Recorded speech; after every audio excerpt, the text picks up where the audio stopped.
Hey, what's going on, guys? Joe here, coming at you today from Town Hall 9 with a new series called How They 3-Starred.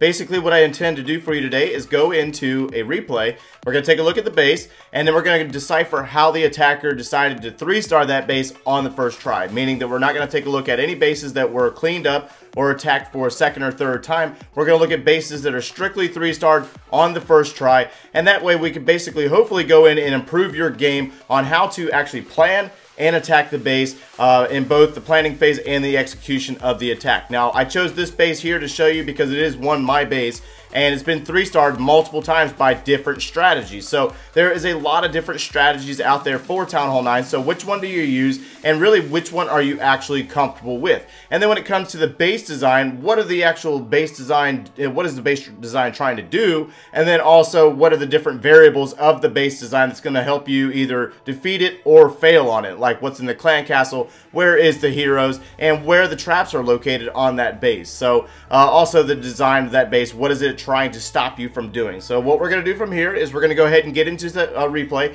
and then we're going to take a look at how they 3-starred that base.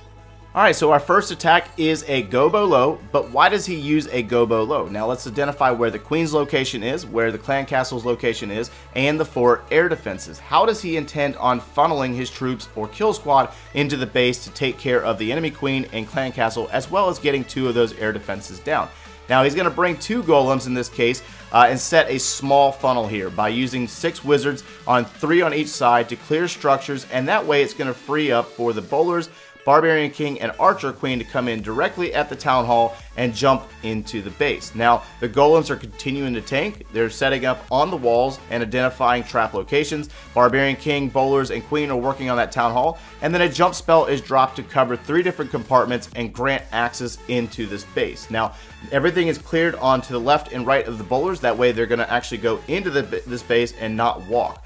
A poison spell is down for the Clan Castle troops, which houses witches and minions, which are very weak or susceptible to the poison spell. A heal spell is dropped in this location for the bowlers. That way the bowlers can get back up to health and continue to assist with getting deeper into the space and assisting with taking out more defenses. That way it frees up for the air portion of the attack. The Archer Queen, she's walked up towards the north and she's working on defenses. Her ability will have to be used, but she will take out multiple defenses, which will free up the air portion of this attack. And then he starts on the second portion of the attack with the balloons and the Laloons, or the Lava Hounds, in order to come in on the south side on the first air defense where it looked like there was a couple of Tesla locations at, which actually in this case turns out to be the truth. Alright, so once the Hounds transition to the second air defense, then he drops 2 groups of 2 balloons in order to get in on the air defense as well as that mortar, and then assist with the defenses moving in on the final stages of this attack, which happen to be a wizard tower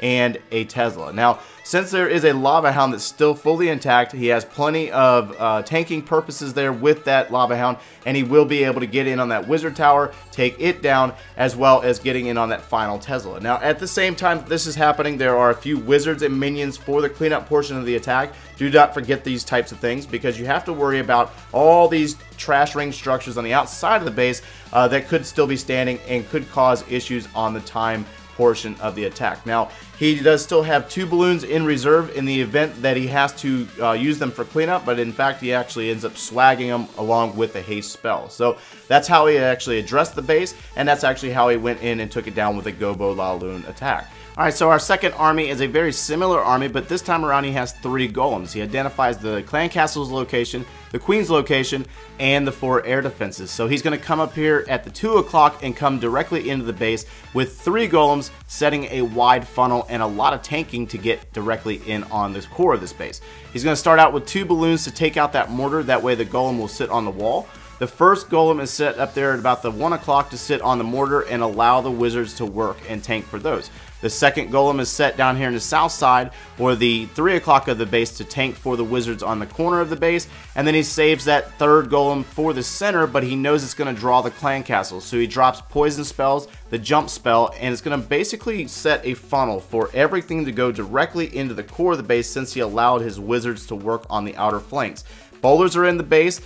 Queen is following in with the Barbarian King and the Golems. He's got a lot of tanking power here, so he's going to use a rage spell to boost up the power of the bowlers, as well as a heal spell there to get the health of those bowlers back up as they break off, take on the expo there, and then they jump to the second portion of this base with a second jump spell. So now at this point, a lot of the defenses have been taken down. The Queen's ability is going to be used to take out another archer tower, and look at how many defenses are remaining on this base. Now he's going to transition into the air portion, but he's going to be surgical about it. He's going to use a Lava Hound to tank, but there aren't any air defenses, so the Lava Hound will not in fact pop, but it will continue to tank with what balloons are left in the attack. So once that Lava Hound retargets onto this mortar, he's going to send balloons in on the mortar's location, and then he's going to bring 2 groups of balloons to target in on the final point defenses in the archer tower down here in the south side of the base. Now at the same time, he has a few wizards working around the outside of the base. He didn't use all of his balloons because he wants to see where his balloons are going to target after the defenses are down, and in fact they are going to come down towards the south and assist our wizards with the final cleanup down here. At the same time, he has the Barbarian King up in the north, finaling up on the final defenses or final trash ring structures up there in the north side. That final balloon will go down and assist with the cleanup, and this will be a 3-star attack. Alright, so our final replay is a Draglow army. Why does he use a Draglow army? Look at where the air defenses are located. The ones up here at the 3 o'clock of the base have about a tile difference there, so he should be able to take those out with the lightning spells. The ones down here in the south side, he can use an Archer Queen to take out the first air defense, and then he has the Lava Hound and the balloons for the final air defense on the back end of the attack. Now he's going to use that Barbarian King to tank for the Queen, and the Queen's focus is to take down this air defense down here in the south. And then up here on this second 2 air defenses, he uses the Earthquake spell, and then the 3 lightning spells to take out those 2 air defenses.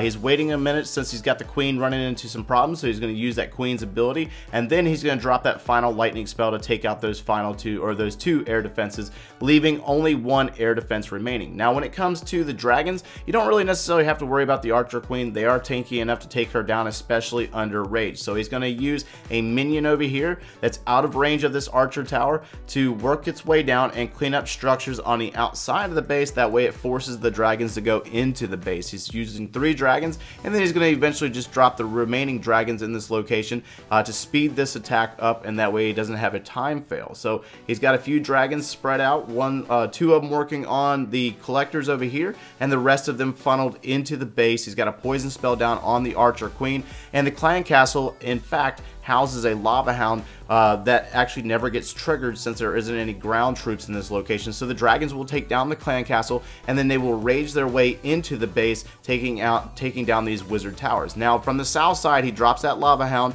and drops a few balloons to work their way in on that air defense. The only issue here is they're running into an air sweeper. So with the air sweeper still standing, the balloons are unable to get in on that air defense, and now at this point it's really a matter of the dragons working their way in, the balloons getting in on that final air defense and taking it down. Now this could have been a fail due to that one issue with the air sweeper, but since the dragons were able to progress with the balloons and get in on those defenses on that side of the base, they are able to take down that air defense. Now we are coming in on the final stages of the attack. There are 2 Teslas here that could possibly overpower the dragons.